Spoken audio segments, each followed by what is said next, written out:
there's also an addition to the basic revised expanded edition called a counter-racist word guide. And that's not a dictionary, but it's similar to a dictionary. And it talks about or makes suggestions about how not to use certain words, what questions to ask when other people use these words, and what words to use yourself or not use, and when and where and under what circumstances, and give suggestions about doing so. That's in the English language. The English language can be used in a very tricky manner, which the white supremacists are experts at doing. And they manipulate people through the way that they express themselves. So this word guide shows a victim of racism some of the things that they do in going about doing that. For instance, the use of the word dark or black. They'll say dark mood. That term is in the book. Dark mood. D-A-R-K-M-O-O-D. 2 words. How can a mood be dark? How does anybody determine that a mood is dark? Has anybody ever photographed a mood?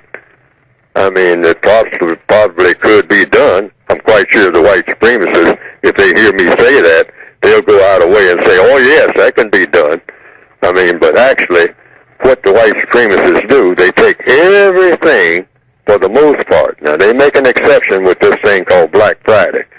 But for the most part, anything that's dark is something that's supposed to be non-constructive, which means that most of the universe, which is dark, are they saying that that's non-constructive? Well, in their lexicon, it is. You know, bring light to the universe. But actually, darkness is essential.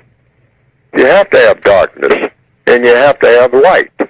They're supposed to complement each other when, in science, in a scientific way, they're supposed to be compensatory, supportive of each other when used in the correct manner. But the white supremacists have looked at whiteness and then looked at darkness, and for the most part, took everything that has anything to do with light, white, bright, as being something to strive for. They'll say, that student, that's a bright student. Well, what makes that student bright? What do you mean bright? B-R-I-G-H-T. See, these are words. But without further ado, I'm just giving some idea about some of the things that are in the book. And then there are some very common words. I mean, words that have been made common, including the word common. Communist, socialist, capitalist, and how these words are used to have people arguing and fussing and fighting. And the white supremacists use all 3 of these words as if they're type mysterious divisions, whereas the white supremacists are all of these things. The white supremacists are capitalists, they're communists, and they're socialists. And they wrap it all up into a thing called the system of white supremacy. And it's all the same thing, white supremacy. But when they talk to people of color, they divide it up into little boxes and have, and then label people. Oh, you're a socialist. Oh, you talk like you're a communist, or you act like you're a communist. Oh, you're against capitalism.